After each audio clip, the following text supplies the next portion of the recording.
The reason I reacted that way is because when I looked at him, he was different. He didn't look like the same guy I saw every other time. First thing I saw was he had no color in his eyes. They were completely black. I went to Publix the other day, me and my daughter. As soon as we began to walk in the store, my daughter, we're holding hands. We always hold hands when we walk in public. And I immediately see this thing walk up to me that looks like a human, but I know it is not. They ran her DNA twice. Both times something came back that didn't match any known human sequences. A woman in Australia came forward claiming that she was a part of a program, not just abducted, but used to create a child that wasn't fully human. Has anyone else had the experience of their partner's eyes like going completely black, like there's no white in them at all, like they get swallowed up like shark eyes? I experienced this with my ex-husband when he would just be in like an uncontrollable rage. So I'm looking for what I'm looking for. I can't really find it because he's throwing me off because he keeps staring. Mind you, this man don't have nothing in his cart. He's not even turned to look at any food. He's looking directly at me. By this time, I'm like, you know what? I'm not on it. I'm about to just stare you down. So I turn to look at him. Y'all, when I tell you, this man stared at me and his eyes turned black.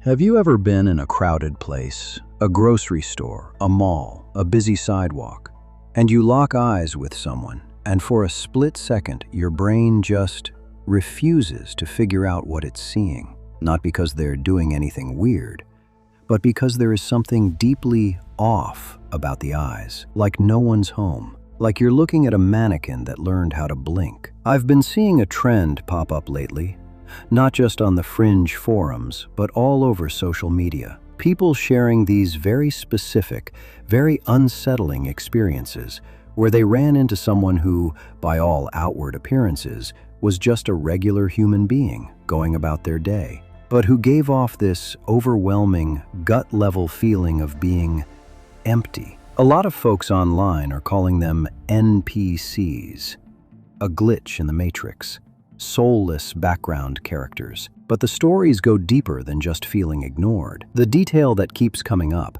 the one that gives me chills every time I read it, is the eyes, completely black. No white, no iris, just a void. We'll dive into these instances from the intro in just a moment. But first, we need to ask the harder question. Now, I'm a skeptic by nature. I have to be. The brain is a weird organ.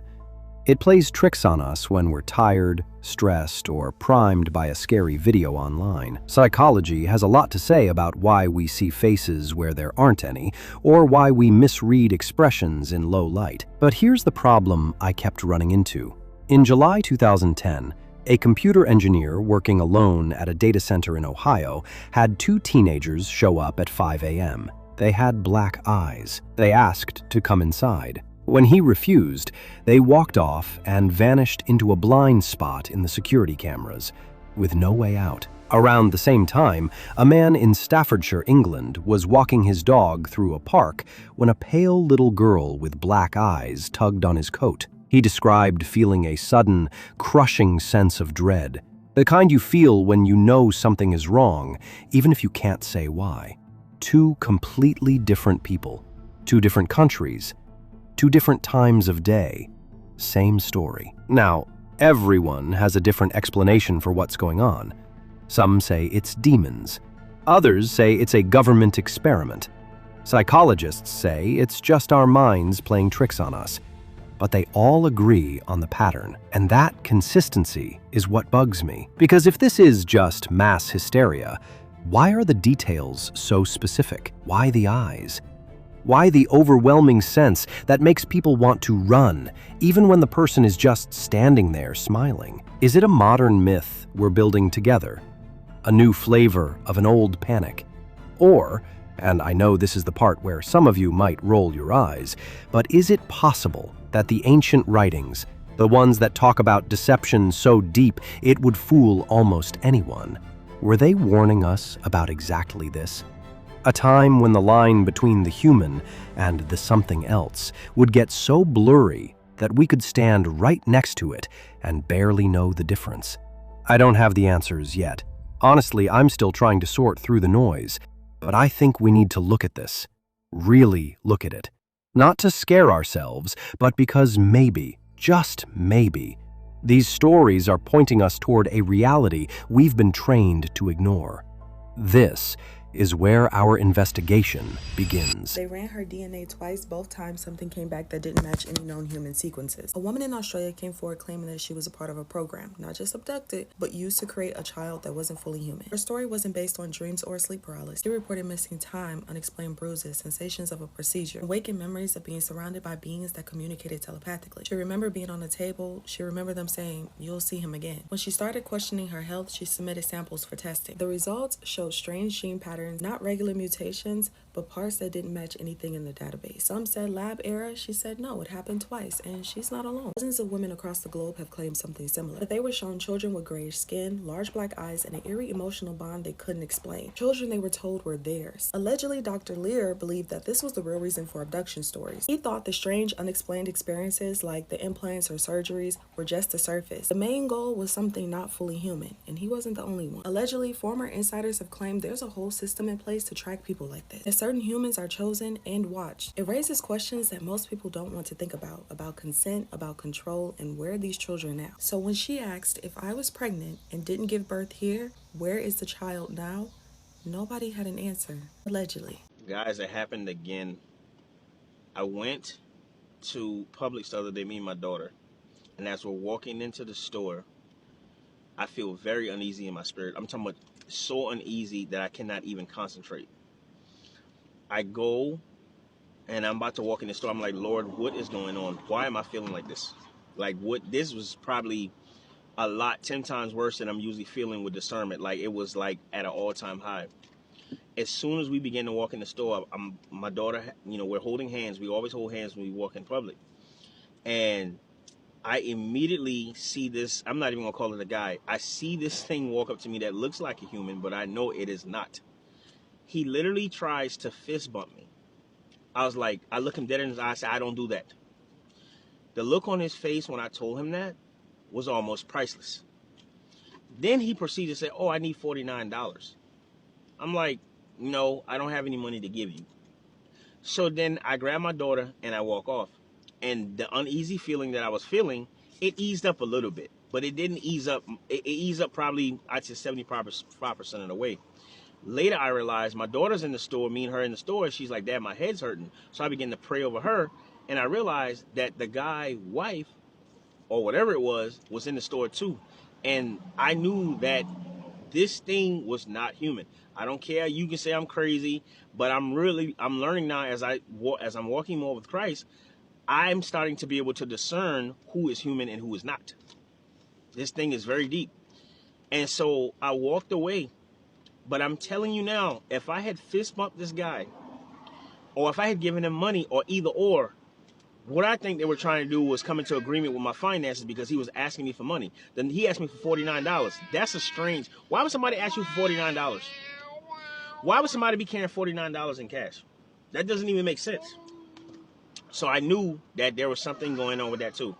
I knew that there was something going on. So I just want to tell you, you need to really watch out and make sure that you are discerning what is going on around you, because these things cannot just walk up to you, okay? They cannot. The Lord has to allow it. But I knew that it was a test, because the first time I failed, I touched that thing and I paid dearly. This time I was like, oh no, my antennas immediately went back to the guy that touched me the first time. And let me tell you something, even though these guys were they were different, they had very, very similar everything. Like, it's almost like there's a certain, I can't explain it, but you can see them with your spiritual eyes. You can tell. Ask the Lord to open your spiritual eyes to see when somebody's human and when they're not. But I'm telling you, we are not just walking amongst each other. There are certain seeds of Satan that exist, and they cannot go to heaven. That's why you cannot preach to everybody, and you cannot pray for everybody, and you cannot touch everybody. I'm not telling you live in fear, but have discernment, okay? So that's all I wanted to say on this video. So today, I experienced something that I've never experienced in my life before. Freaked me out. Thought I was crazy. Still haven't processed it fully. So, as I do every week, twice a week, I make deliveries to the same guy. I've been doing it for 7 months. And it's the same guy every time I walk in. He's got a big garage with like a couple trucks in it. I walk in, I hand him his parts, we talk for a minute, I walk away. I go on my business. Today, I walked in, and he had his back to me, and he was working on his bench, and he must have heard me coming. I don't know, because I was actually pretty quiet, I thought, but when he turned around, I jumped and kind of grabbed my mouth like that because I didn't know what to think. And he laughed a little bit, and he called me jumpy. And I was like, yeah, no, I'm just not feeling very good. And I handed him his part, and I was like, hey, I got to go. The reason I reacted that way is because when I looked at him, he was different. He didn't look like the same guy I saw every other time. First thing I saw was he had no color in his eyes. They were completely black. Like you couldn't even see reflections. It was just a black mass.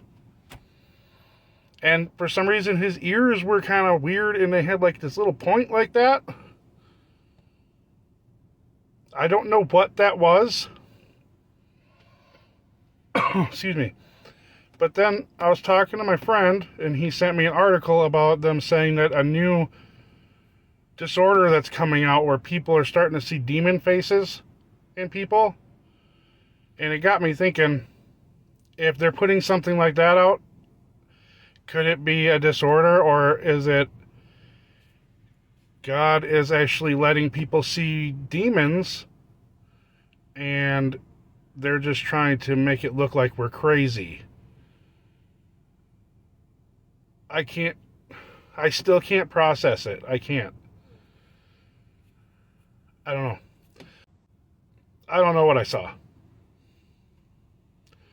If anybody else has ever seen this, can you please let me know, because I'm kind of weirded out right now.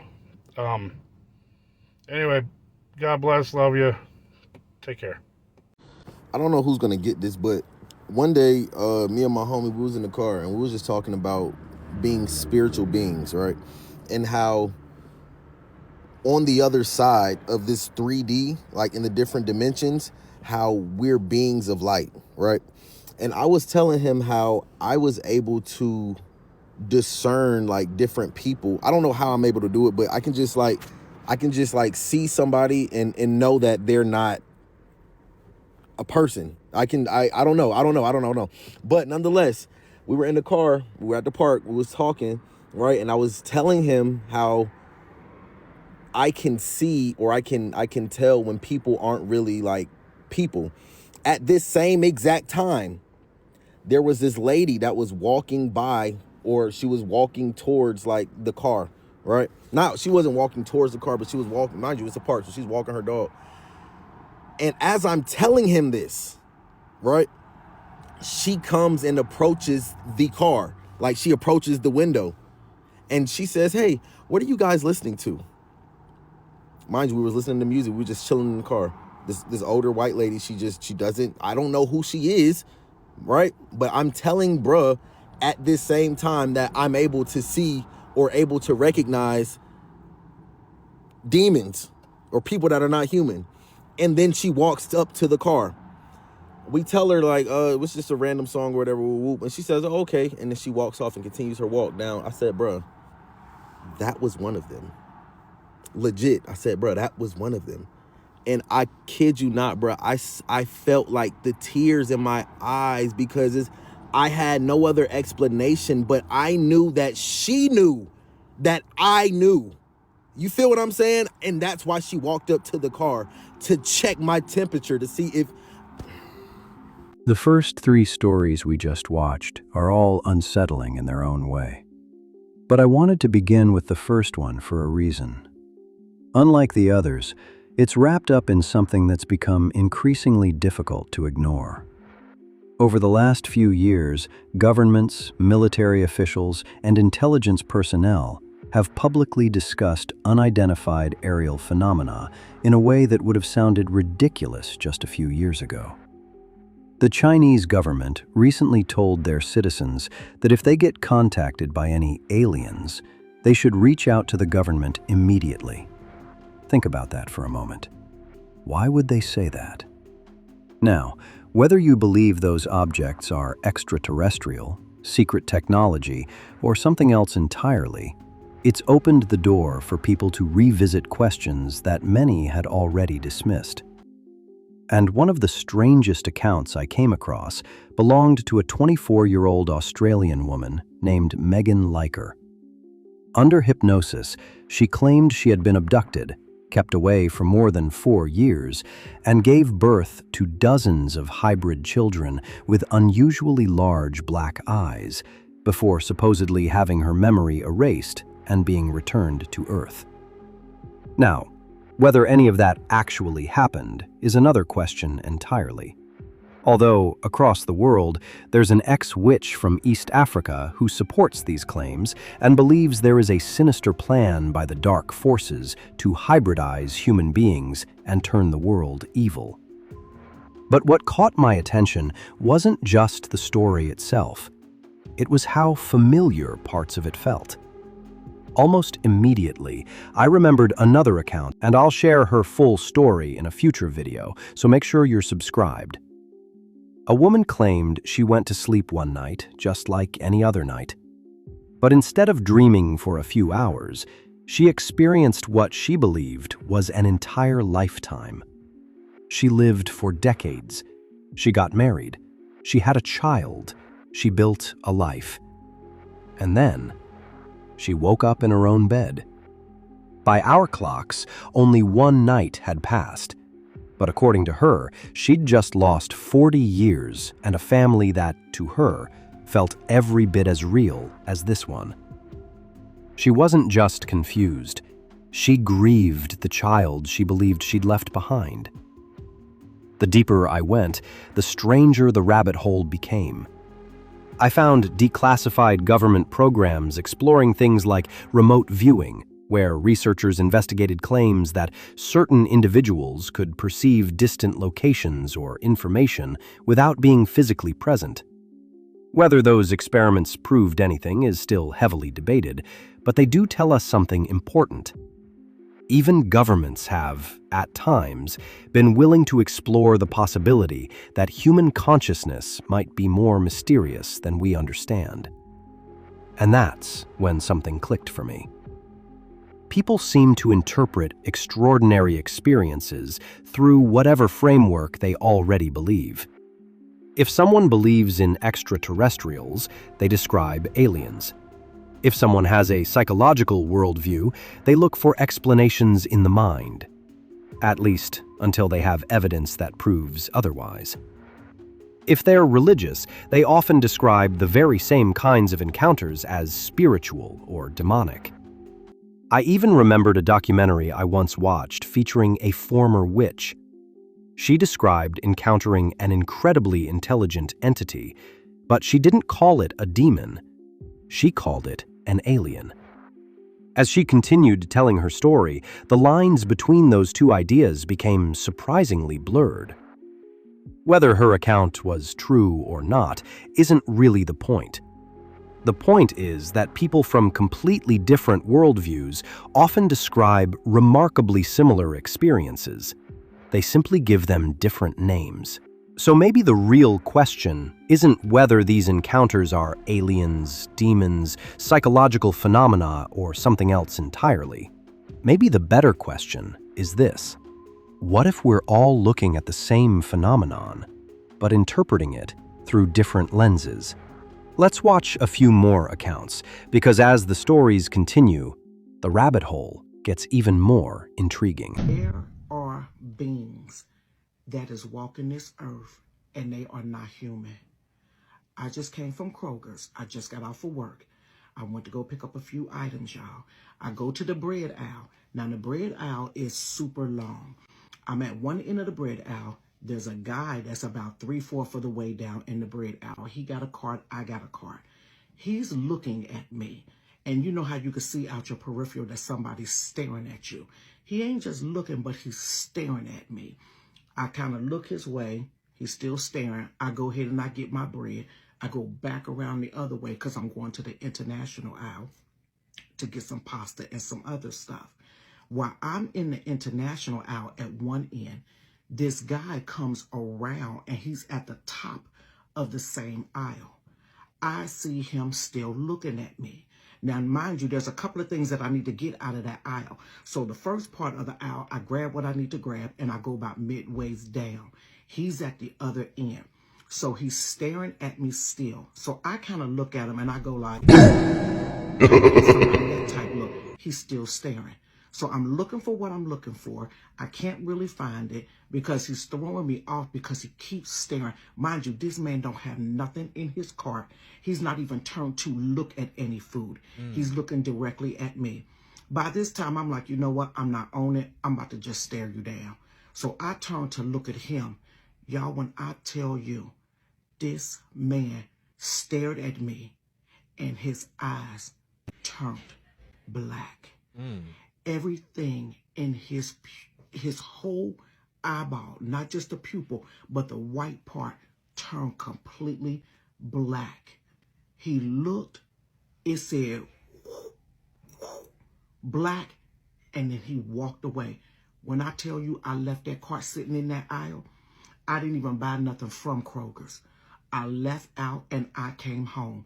There is stuff, there is beings that is walking in this earth, and they at the store, they at whatever, they look like us and everything else, but they are not human. I don't even know what to say. Has anyone else had the experience of their partner's eyes like going completely black, like there's no white in them at all, like they get swallowed up like shark eyes? I experienced this with my ex-husband when he would just be in like an uncontrollable rage. He definitely does have narcissistic personality disorder. What are some of y'all's stories, and has anybody else encountered this? What the black eyes thing means, when somebody has completely black eyes, no light, no pupil, no color whatsoever, that is demonic possession. When I was little, I didn't know my father very well because I only had weekends with him. I didn't ever have a good relationship with him because when I was a child, I was scared of him.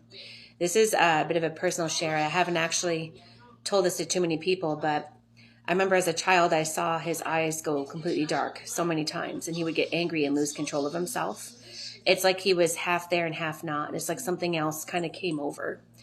And as a young adult, I was really making efforts to distance myself from my father because I could see that something was wrong, right? That he would be okay, and then he would not be okay. And it would completely flip so quickly, and I could see it come over his face and over his eyes, and it's almost like he didn't have his presence of himself.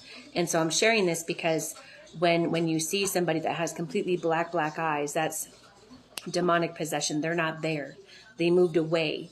Something else is in the front seat. So when that man in that video described that situation, I knew exactly what he had encountered. And as we wake up, as we absorb more light and raise the frequency of the planet by doing this ascension process, you know, being part of this as a great human experience, we're going to start seeing stuff that we didn't notice before. And that's very much fourth dimensional frequency things. That's why a lot of people are seeing weird creatures everywhere in the mountains, in the dark, and catching weird stuff on their cameras outside of their homes in the nighttime. It's because these are fourth level dimensional beings that exist on the fourth dimensional plane, and we're now starting to see them. And this is what awakening is. There's an old saying that the eyes are the window to the soul. Whether that's literally true or not, I think most of us have experienced moments where someone's eyes told us something their words didn't. We've all seen the look of someone consumed by rage, grief, or fear. Psychology even has explanations for why a narcissist's eyes can appear to suddenly go dark during what clinicians sometimes call narcissistic rage. Adrenaline, changes in pupil dilation, hyperfocus. There are perfectly reasonable explanations for experiences like that. But that's different from what we've been exploring tonight. The people in these stories aren't describing enlarged pupils. They're describing eyes with no visible whites at all. Eyes that seem almost impossible. Now, does that automatically make these stories supernatural? No. Human perception is remarkably fallible. Our expectations shape what we think we see. Our brains fill in gaps all the time. Psychology has names for many of these processes, and they're important to understand because sometimes we really do misread ordinary people and ordinary situations. Someone acting strangely isn't evidence that they aren't human. Sometimes the simplest explanation really is the correct one. At the same time, I can't ignore another perspective that's been around for thousands of years. One of my favorite parables Jesus tells is the story of the wheat and the tares. A farmer plants good seed, but while everyone is asleep, an enemy comes and plants something that looks almost identical. When the workers notice, they want to pull the tares up immediately. But Jesus tells them to leave them until the harvest, because in trying to remove the false, they might also destroy the genuine. I've always found that fascinating. Whether you approach that parable spiritually, symbolically, or simply as literature, it reminds us that not everything is as obvious as we'd like it to be. Now, I know not everyone watching shares my worldview, and that's okay. I'm not asking you to. I wouldn't even describe myself as religious in the traditional sense. But I do take the teachings of Jesus seriously, and they've shaped the way I think about stories like these. I believe human beings are capable of incredible deception, including deceiving ourselves. I also believe there are aspects of reality we don't fully understand yet. Whether you call that metaphysical, spiritual, or something else entirely, I don't think the material world is the whole story. As our technology advances, we're discovering realities that previous generations couldn't even measure. It makes me wonder whether human perception still has limits we don't yet understand. There are documented cases of people displaying extraordinary perceptual abilities that continue to puzzle researchers. They don't prove the supernatural, but they do remind us how much we still have to learn about consciousness itself. Maybe every story we covered tonight has an ordinary explanation. Maybe some don't. I honestly don't know. But one question has stayed with me throughout this investigation. If even a small percentage of these encounters point towards something real, what exactly are people encountering? And if humanity reaches a point where experiences like these become too common to dismiss as internet folklore, how will we explain them then? I'd genuinely love to hear your perspective. Have you ever experienced something that you still can't fully explain? Do you think these accounts are psychological, spiritual, cultural, or something else entirely? Share your thoughts in the comments. I read far more of them than you probably realize, and many of them end up shaping future investigations. And if these are the kinds of questions that keep you awake at night, there are plenty more conversations waiting for you on this channel. Until next time, keep asking the questions most people are too uncomfortable to ask. And remember, sometimes the strangest discoveries don't happen when you find new answers. They happen when you start asking better questions.